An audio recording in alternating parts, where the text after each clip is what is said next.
mari kita lihat apa saja konsekuensi atau fenomena dalam teori relativitas yang fenomena tersebut menurut kita di kehidupan sehari-hari tampak sangat aneh. Nah, ada 3 yang akan kita bahas di bagian ketiga ini. Yang pertama adalah yang kita sebut sebagai relativitas simultanitas. Jadi ini ya, relativitas simultanitas, dan ini adalah salah satu fenomena di mana dua peristiwa yang dianggap bersamaan oleh seorang pengamat di kerangka acuan yang lain itu ternyata tidak terjadi secara bersamaan. Yang kedua yang akan kita bahas adalah dilatasi waktu. Jadi jarak waktu antara dua peristiwa itu berbeda antara satu pengamat dengan pengamat yang lain. Nah, yang ketiga yang akan kita bahas adalah jarak atau panjang. Jadi ini disebut kontraksi panjang, bahwa panjang satu benda atau jarak antara dua peristiwa itu berbeda jika diukur dari pengamat yang berbeda. Ini kita sebut dengan kontraksi panjang.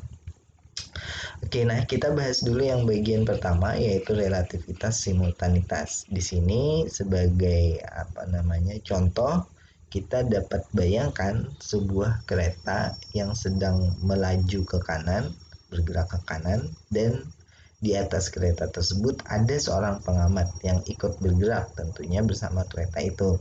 Nah, di tepi rel keretanya juga ada pengamat yang lain.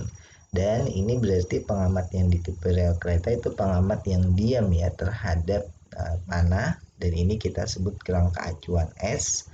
Sementara pengamat yang ikut bergerak dengan kereta kita sebut dengan kerangka acuan S aksen. Nah, dua pengamat ini berada di kerangka acuan yang berbeda. Nah, ini kalau kita gambar kerangka acuannya berarti yang pengamat yang sedang bergerak, ini sekali lagi ini kerangka acuan S aksen ya, dan ini kerangka acuannya dia bergerak dengan kelajuan V. Ini adalah Y aksen dan ini adalah X aksen.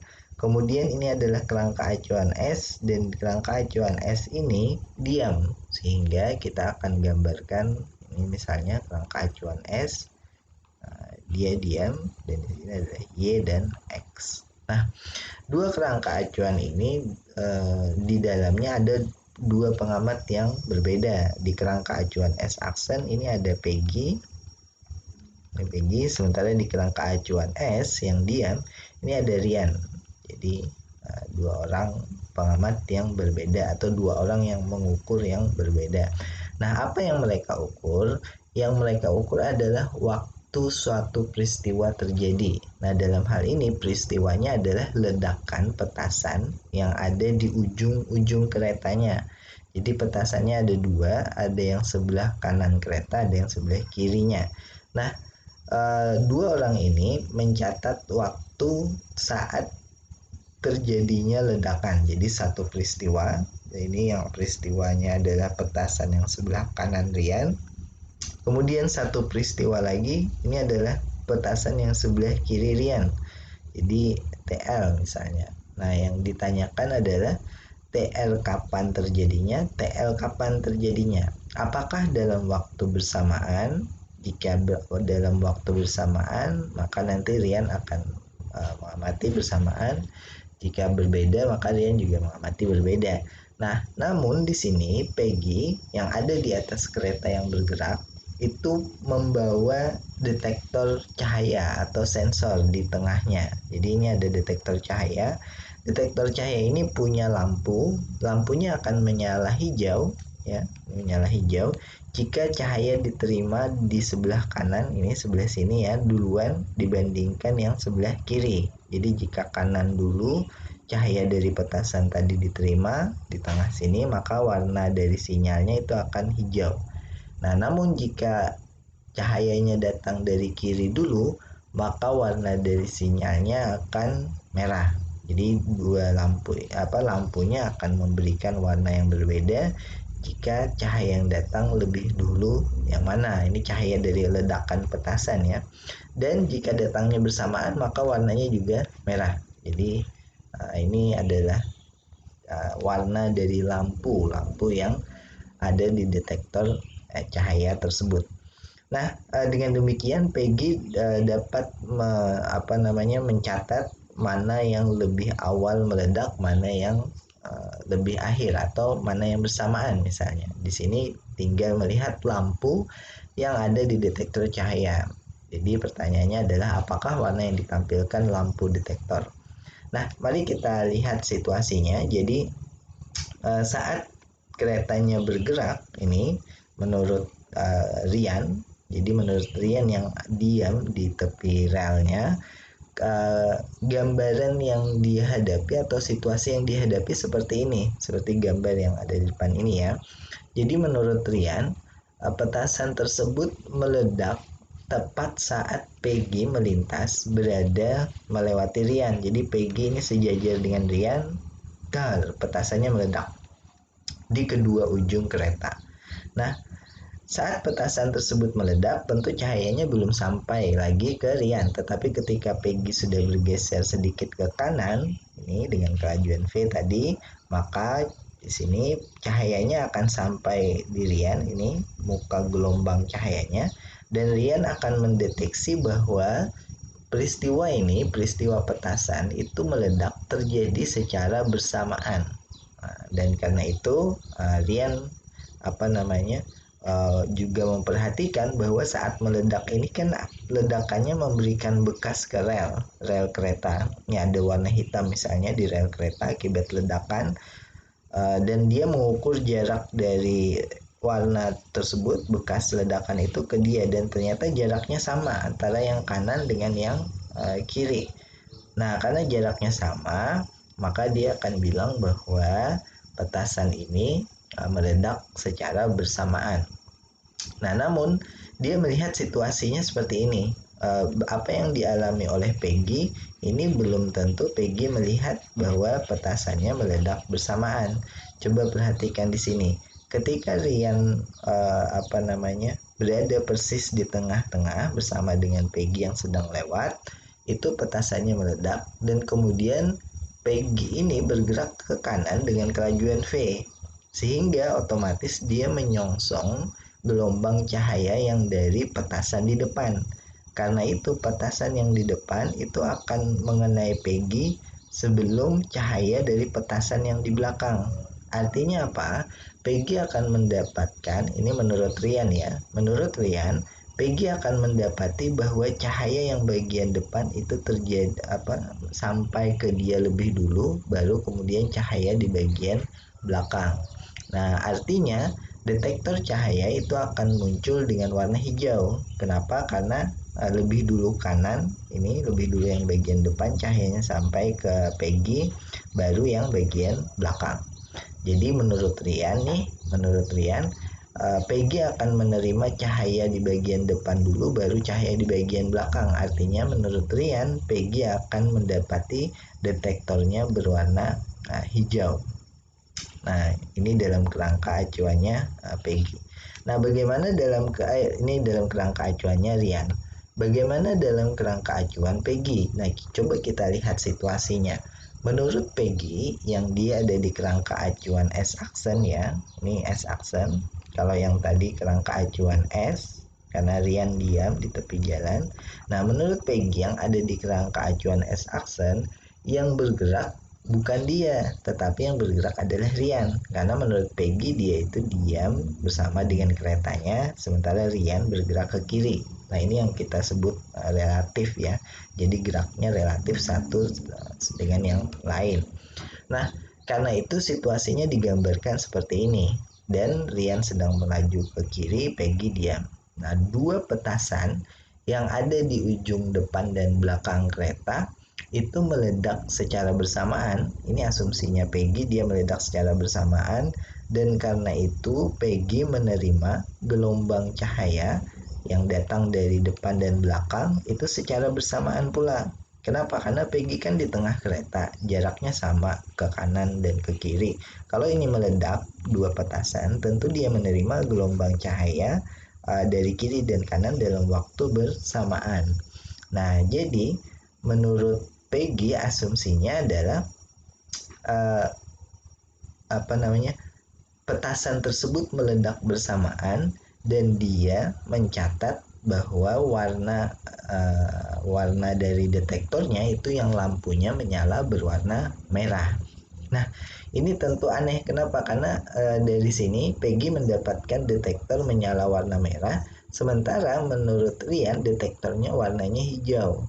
Nah, ini tentu tidak bisa berbeda karena detektor ini satu aja kan, detektornya di tengah. Dan kalau nanti Peggy turun membawa detektor tersebut, nanti akan terlihat warnanya merah atau hijau. Jadi bagaimana nih? Mana yang benar? Apakah menurut Rian yang warnanya hijau ataukah menurut Peggy yang warnanya merah? Dan di sini apa namanya? Peggy menganggap bahwa dua petasan ini itu meledak secara bersamaan dan karena itu mencapai dia dalam waktu yang sama pula. Nah, ini adalah asumsi sebenarnya ya. Coba kita perhatikan situasinya yang lebih detail. Dalam kerangka acuan Rian itu memang benar, ini yang sebelah kanan nih ya, sebelah kiri, kerangka acuan Rian bahwa dua petasan tersebut meledak di ujung depan dan belakang, kemudian cahayanya mencapai Rian dalam waktu bersamaan, tetapi cahayanya mencapai Peggy lebih dulu di bagian depan dibandingkan di bagian belakang. Itu dalam kerangka acuannya Rian. Nah, dalam kerangka acuannya Peggy, tadi asumsinya adalah petasan tersebut meledak secara bersamaan. Nah, ternyata petasan tersebut tidak meledak secara bersamaan. Mengapa? Karena detektor cahaya yang ada di kakinya Peggy itu tetap memunculkan warna hijau, bukan warna merah ya. Dan detektor cahaya warna hijau itu menunjukkan berarti ledakan dari petasan yang ada di depan itu terjadi lebih awal dalam kerangka acuan Peggy ya dibandingkan ledakan di petasan yang belakang. Nah, ini relativitas simultanitas tadi, yaitu menurut Rian dua petasan itu meledak bersamaan simultan satu sama lain. Tapi di kerangka acuannya Peggy ternyata petasan tersebut meledak tidak bersamaan, artinya dalam waktu yang berbeda. Nah, bagaimana situasinya dilihat dari kerangka acuan Peggy? Coba kita perhatikan gambar yang sebelah kanan. Jadi petasan yang di depan ternyata itu meledak lebih awal sehingga Peggy menerima cahayanya lebih dulu. Ini Peggy dalam diam ya, dalam kerangka acuannya Peggy dia itu diam, yang bergerak adalah Rian bergerak ke kiri. Sehingga kalau petasan di bagian depan meledak lebih awal, cahayanya akan sampai ke Peggy lebih dulu dan Rian ini bergerak ke kiri ya, jadi cahayanya belum sampai. Sementara pada saat itu petasan yang di belakang meledak dan ledakan petasan di belakang ini akan sampai cahayanya ke Rian dalam waktu yang bersamaan ini. Jadi gelombang cahaya sampai ke Rian waktu bersamaan, tetapi sampai ke apa namanya ke Peggy itu dalam waktu yang berbeda gitu, yaitu cahayanya lebih awal yang bagian depan, baru nanti yang belakang ini cahayanya akan sampai ke Peggy. Nah, dalam kerangka acuan Peggy yang sebenarnya terjadi adalah seperti ini. Artinya perbedaan yang tadi kita lihat di awal yaitu merah atau hijau, ternyata yang benar adalah yang hijau. Kenapa demikian? Karena pengamatan yang dilakukan oleh Rian ini tidak mungkin keliru karena Rian itu diam di tepi jalan, dia mengamati petasan meledak dan ini ada tandanya di relnya. Kemudian dia ukur jarak dua tanda ini dan posisi dia, ternyata posisi dia kiri dan kanan sama, dan karena kiri dan kanan sama maka dia menerima cahaya dalam waktu bersamaan. Dan karena itu bagi Rian dua ledakan tersebut terjadi secara bersamaan, tetapi bagi Peggy dia menerima cahaya yang di kanan dulu baru yang kiri. Nah, bagi Peggy berarti kalau dia menerima cahaya di kanan dulu baru di kiri, berarti yang petasan ini meledak lebih dulu di bagian depan dibandingkan petasan yang meledak di bagian belakang. Artinya bagi Peggy, dua petasan tersebut tidak simultan. Namun bagi Rian dia terjadi secara simultan. Nah, mungkin ini agak sulit dibayangkan, tetapi coba kalian ulang-ulang, dan ini menunjukkan salah satu fenomena di dalam apa kehidupan kita yang tidak kita amati terjadi, tapi ini benar-benar terjadi kalau V-nya ini mendekati kecepatan cahaya. Jadi kalau V-nya mendekati kecepatan cahaya, maka akan terlihat dengan jelas bahwa yang tadinya dua peristiwa dianggap simultan oleh satu pengamat, ternyata oleh pengamat yang lain tidak simultan. Nah, ini aneh gitu. Jadi ini salah satu keanehan memang dalam teori relativitas, tetapi ini benar-benar terjadi secara eksperimen, memang terbukti seperti ini. Nah, yang kedua adalah fenomena yang kedua yang akan kita bahas di sini adalah dilatasi waktu. Jadi selang waktu antara dua peristiwa itu dapat berbeda jika diukur dari kerangka acuan inersia yang berbeda pula.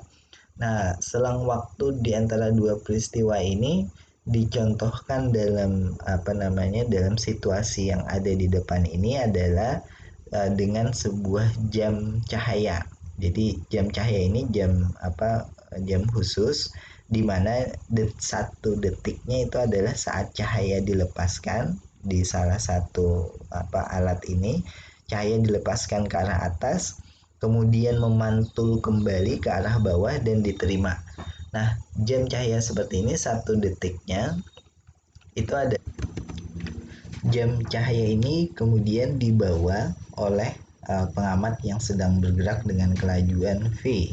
Jadi jam cahaya ini ada di kerangka acuan S-aksen, karena itu dia bergerak dengan kelajuan V ke kanan. Nah, kerangka acuannya digambarkan di bawah ini ya. Ini adalah kerangka acuannya, yaitu kerangka acuan S-aksen bergerak ke kanan membawa jamnya tadi. Nah, tinggi dari jamnya ini adalah H. Jadi tinggi jamnya H, cahaya dilepaskan dari bawah, ada cermin di bagian atas, kemudian dipantulkan kembali ke bawah, diterima oleh detektor. Dan waktu yang diperlukan dari bawah, pantulan dari atas ke bawah lagi itulah 1 detik dari jam cahaya ini. Nah, jam cahayanya dibawa dengan kelajuan V, entah di sebuah pesawat misalnya, kemudian karena itu dia berada dalam kerangka acuan S-aksen terhadap kerangka acuan S yang diam. Jadi S yang diam ini misalnya di daratan, di permukaan bumi, sementara S-aksen ini adalah jam yang dibawa di pesawat dengan kelajuan V. Oke. Bagaimana pengamat melihat dua jam ini? Jadi pengamat itu kan bisa berada di kerangka acuan S, juga bisa berada di kerangka acuan S-aksen. Nah, kita lihat satu persatu. Jika pengamatnya berada di kerangka acuan S-aksen, itu gambar yang dia dapatkan seperti apa? Nah, gambar yang dia dapatkan jika pengamatnya berada di kerangka acuan S-aksen, berarti pengamat ini bergerak bersama jamnya dan dia melihat jamnya diam terhadap dirinya. Jadi seperti kita di atas pesawat misalnya, kemudian kita lihat jam tangan, tentu jam tangan kita diam terhadap diri kita. Tetapi orang di daratan itu akan melihat, karena ikut dengan pesawat, ya jam tangan tersebut pasti bergerak gitu. Nah, ini juga seperti itu di kerangka acuan S-aksen, pengamat itu melihat jamnya seperti ini. Jadi 1 detiknya itu dia persis lihat jamnya diam saja, dari bawah cahaya dilepaskan, dipantulkan oleh cermin di atas, diterima kembali oleh detektor.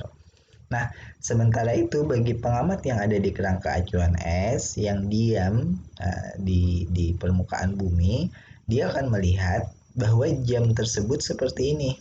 Nih yang gambar sebelah kanan ya. Dia akan melihat seakan-akan jam itu kan juga bergerak mengikuti geraknya pesawat, dan di bagian bawah di sini ini dilepaskan cahaya, kemudian cahaya tersebut tidak lurus ke atas, tetapi karena gerak pesawat ke kanan, maka dia melihat cahaya itu mengikuti gerak pesawat ke kanan dan tepat memantul di cermin di bagian atas, terpantul ke bawah, kemudian diterima oleh detektor di bawah. Jadi lintasan dari cahaya tersebut bagi pengamat yang ada di es yang diam di permukaan bumi itu seakan-akan seperti ini, segitiga gitu. Jadi sementara bagi pengamat di dalam pesawat ya lintasan cahaya cuma bolak-balik atas bawah doang gitu.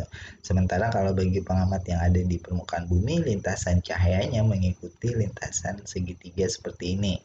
Nah, konsekuensinya apa? Konsekuensinya adalah kalau kita perhatikan bagi pengamat yang ada di S-aksen, yaitu yang apa yang bergerak bersama jam tadi, ini eh, lama lama lama waktu yang ditempuh dari atas ke bawah, dari bawah ke atas kemudian dipantulkan ke bawah lagi, yaitu kita sebut sebagai delta t aksen di sini, itu tidak lain dari kecepatan cahaya dikalikan dengan waktunya. Jadi atau dengan kata lain di sini C dikalikan delta T aksen itu adalah 2H karena dia menempuh lintasan 1 kali H ke atas kemudian 1 kali H ke bawah.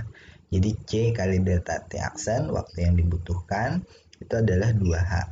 Nah, kalau kita ingin mencari delta T aksen berarti delta T aksen adalah 2H dibagi C. Nah, sementara itu di kerangka acuan S pengamat itu akan melihat lintasannya seperti ini.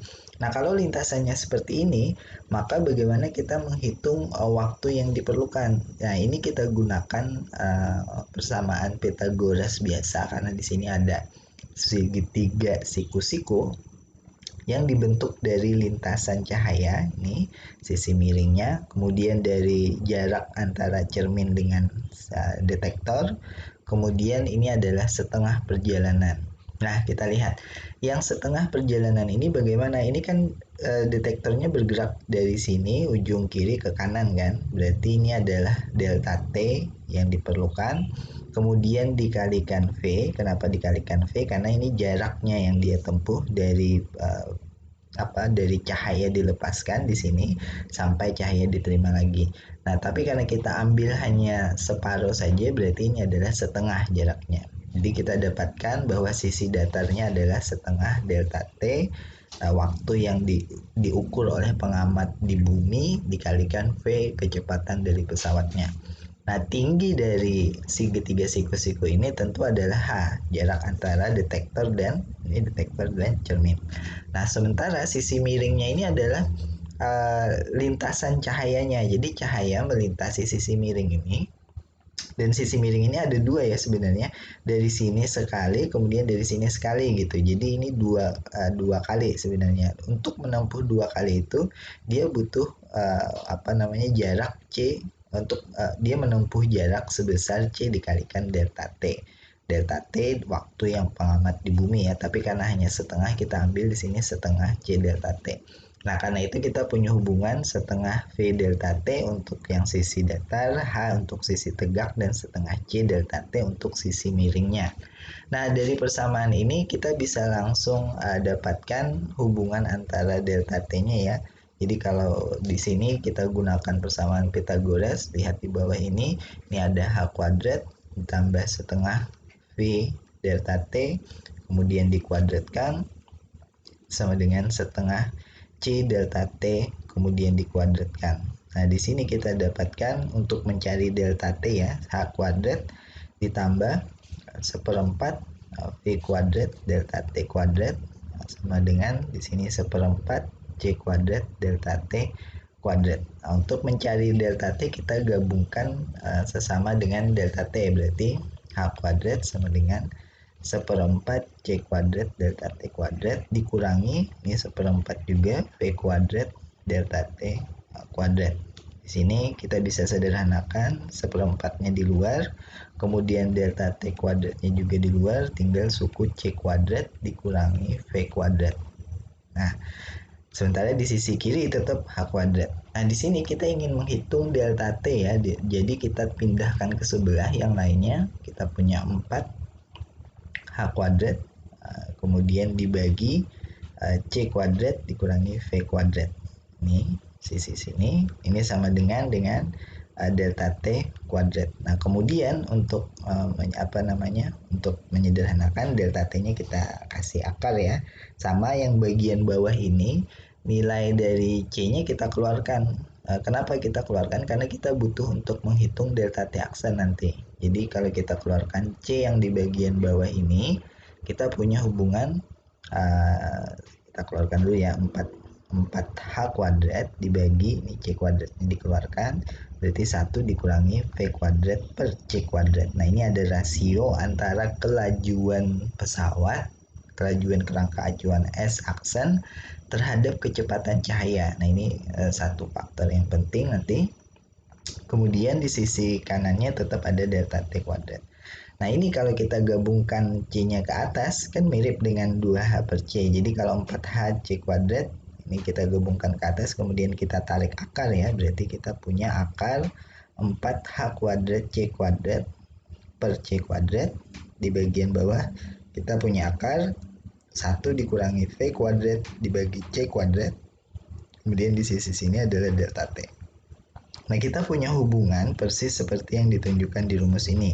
Jadi delta T sama dengan akar dari 42H per C, dan 2H per C itu tidak lain dari delta T aksen. Nah, kita punya hubungan sekarang antara selang waktu yang diukur oleh kerangka acuan S aksen yang diam terhadap jamnya dengan selang waktu yang diukur di pengamat di bumi. Jadi di sini kita punya rumus yang sederhana, dan ini biasanya dikenal dengan rumus untuk menghitung dilatasi waktu. Nah, di sini pula muncul besaran yang akan diulang terus, yaitu rasio antara kelajuan pesawat dengan kecepatan cahaya, yaitu V per C. Di sini V per C-nya disimbolkan sebagai beta. Jadi yang namanya beta di sini, beta itu adalah rasio antara V per C. Jadinya di bawah kita munculkan beta kuadrat. Oke, sekarang bagaimana sih membedakan mana yang delta T aksen, mana yang delta T saja. Jadi kalau di sini kita akan sebut delta T aksen itu sebagai waktu proper.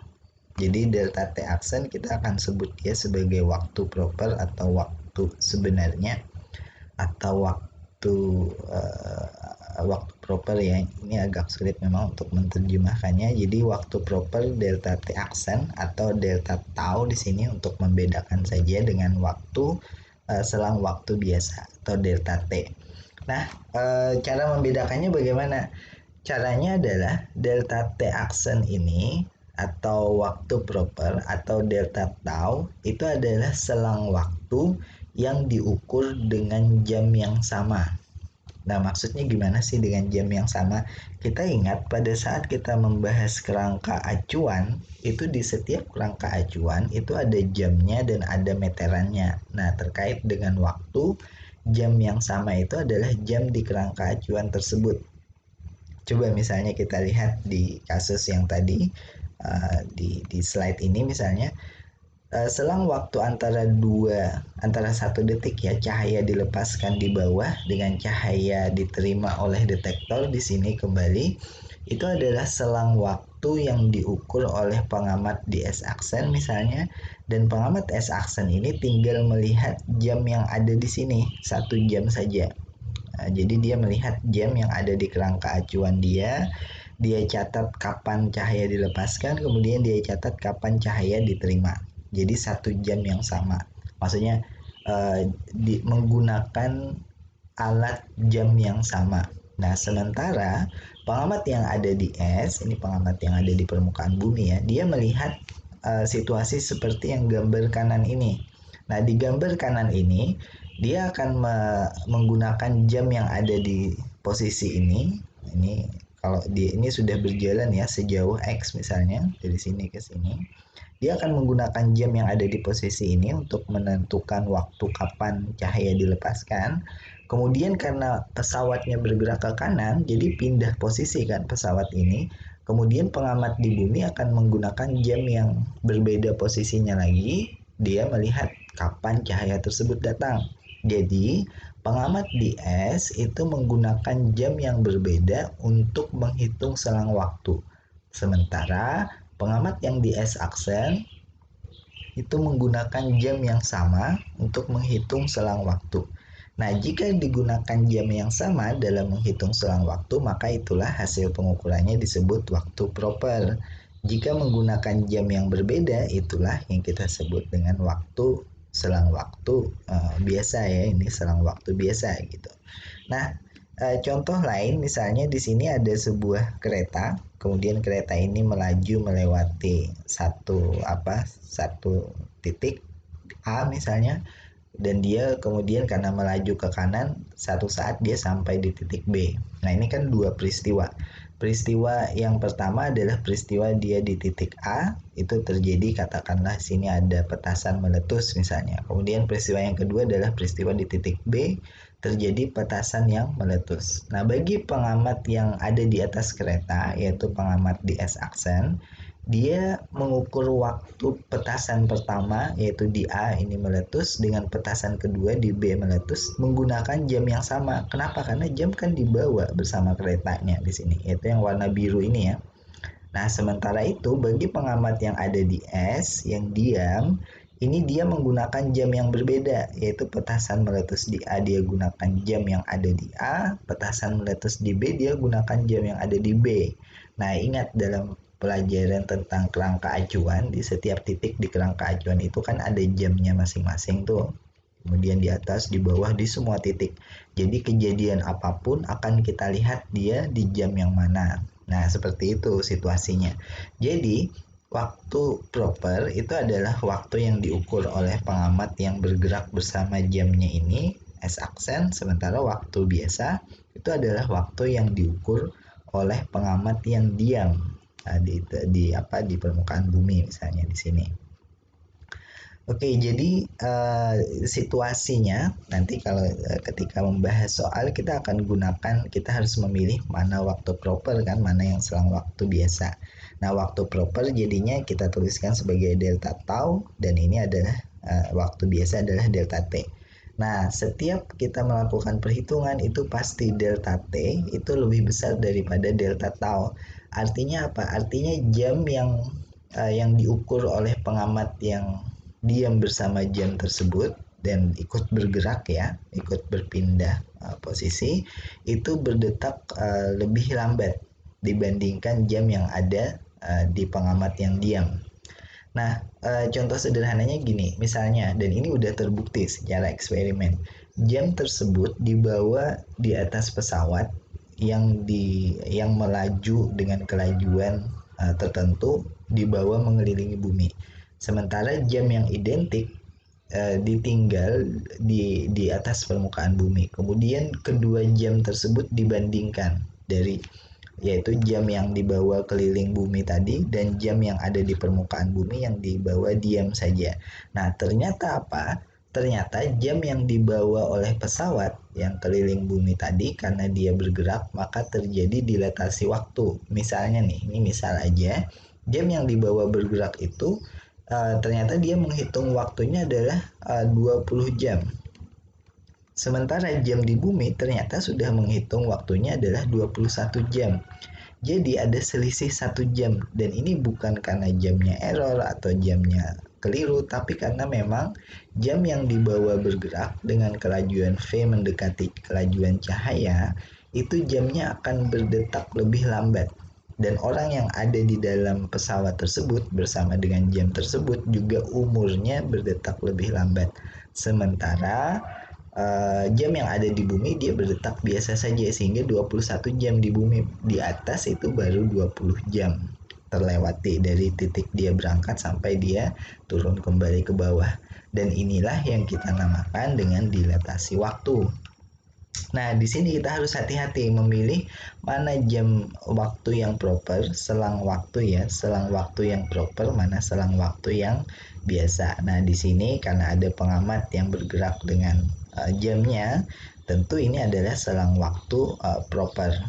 Dan caranya menentukan selang waktu proper adalah dia mengukur dua peristiwa dengan jam yang sama. Dan ini kan dua peristiwa dengan jam yang sama dengan jam yang di atas dia ukur kapan berangkat dan kapan pulang. Sementara pengamat yang ada di bumi, dia mengukur pesawat ini dengan jam berbeda. Pesawat naik di sini dan kemungkinan turunnya di sini nanti, dan ini dia gunakan jam yang berbeda untuk mengukur, sehingga ini adalah delta T biasa, sementara yang di atas adalah delta tau. Nanti perlu diperhatikan untuk menentukan mana yang waktu proper. Oke, kita lewati dulu contoh, kita coba pelajari konsep yang serupa, tetapi ini untuk besaran panjang. Tadi besaran waktu, nah sekarang ini adalah besaran panjang. Nah, kalau waktu terjadi dilatasi, istilahnya perlambatan ya waktunya. Kalau panjang, kebalikannya nih, terjadi kontraksi. Artinya jaraknya jadi lebih sedikit, lebih kecil gitu. Nah, ini salah satu efek dari teori relativitas, dan ini sangat aneh karena tidak kita temui di kehidupan sehari-hari. Tentu tidak kita temui. Kenapa? Karena kelajuan kita di kehidupan sehari-hari itu jauh lebih kecil dari kecepatan cahaya. Tapi kalau kita bergerak dengan kecepatan cahaya, maka akan kita temui efek ini dominan. Nah, coba kita lihat contohnya untuk yang kontraksi panjang. Di sini sebuah roket itu melaju ke arah kanan, yaitu melaju dengan kelajuan v, dan ada dua peristiwa ya di sini. Seperti biasa untuk menghitung selang waktu ada dua peristiwa. Untuk menghitung jarak juga ada dua peristiwa. Peristiwa pertama adalah dia melewati matahari, peristiwa kedua adalah dia melewati planet Saturnus yang ada ringnya, ada cincinnya. Nah, dua peristiwa ini dicatat jaraknya. Nah, bagi pengamat yang diam, katakanlah ini diam di permukaan bumi ya pengamatnya, dia akan mencatat jarak ini adalah ketika pesawat melewati matahari, ini dicatat di sini. Kemudian ketika pesawat melewati planet Saturnus juga dicatat. Dan pengamat ini itu berada dalam kerangka acuan yang sama dengan matahari dan planet Saturnus. Karena itu pengamat ini diam terhadap matahari dan planet Saturnus. Nah, sementara itu bagi pengamat yang ada di roket, dia ini berada di kerangka acuan yang berbeda. Kenapa? Karena dia berada di roket yang bergerak ke kanan, sementara planet Saturnus dan matahari kan tidak bergerak, dianggap diam di sini. Nah, bagi pengamat di roket, yaitu di kerangka acuan S-aksen ya, ini situasinya seperti gambar yang sebelah kanan ini, kerangka acuan S-aksen. Roketnya diam bagi dia, sementara yang bergerak adalah matahari yang ke kiri dan planet Saturnus yang ke kiri. Dia akan mencatat jarak ini sebagai jarak antara kapan matahari lewat roketnya, kemudian dia jarak dihitung lagi selang waktunya, kemudian kapan planet Saturnus lewat. Nah, tentu kelajuannya sama di antara dua kecepatan ini ya. Ini kalau kita lihat roket ke kanan dengan roket yang ke kiri, dengan matahari dan Saturnus yang ke kiri, itu lajunya sama, arahnya saja yang berbeda. Nah, karena itu selang jarak yang dicatat atau kecepatan yang dicatat itu harus sama, dan ini digambarkan dalam persamaan seperti ini.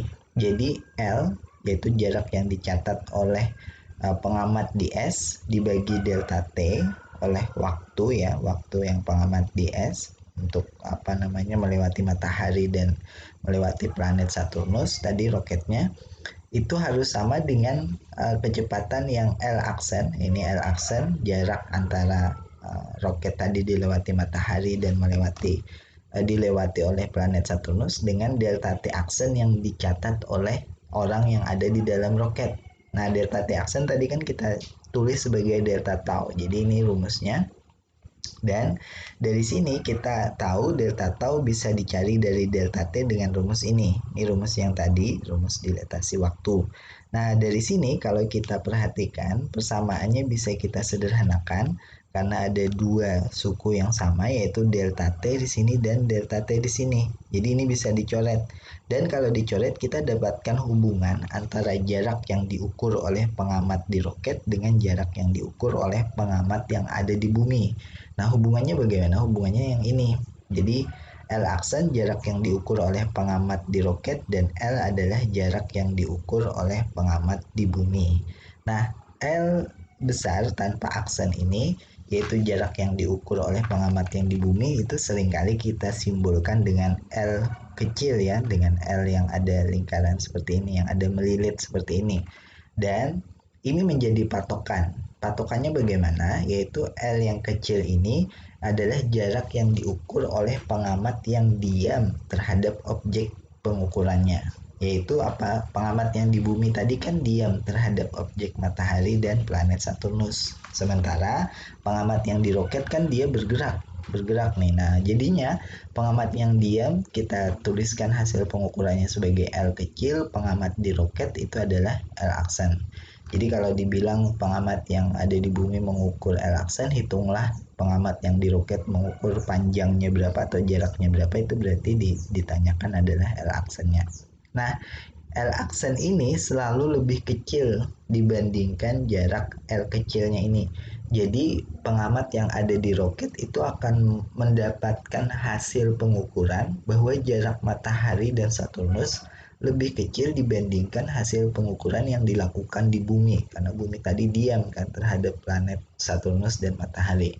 Dan ini kita sebut dengan kontraksi panjang. Jadi ini istilah dalam teori relativitas khusus, dan kita sudah pelajari tadi tiga hal di sini ya. Pertama adalah relativitas relativitas simultanitas,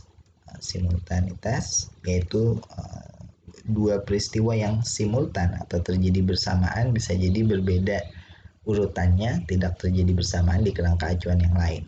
Nah, yang kedua adalah tadi kita pelajari dilatasi waktu dan ada rumusnya tadi. Kemudian yang ketiga yang ini kita pelajari adalah kontraksi panjang. Nah, ini tiga efek relativistik yang kelihatannya sederhana tetapi dampaknya akan sangat besar ketika kita melakukan pengukuran besaran fisika yang lain. Contohnya adalah besaran fisika yang lain, momentum. Rumus momentumnya nanti beda, dan besaran fisika lain yang penting adalah juga energi. Nah, artinya ada momentum relativistik, nanti ada juga energi relativistik. Jadi ini beda rumusnya dengan rumusan momentum di hukum di mekanika Newtonian biasa dan energi di mekanika Newtonian biasa. Oke, ini adalah akhir dari bagian ketiga. Kalian bisa pelajari latihan soalnya setelah ini, dan terakhir ada bagian keempat nanti tentang momentum dan energi. Oke, silahkan dipelajari kembali. Selamat mencoba latihan soalnya.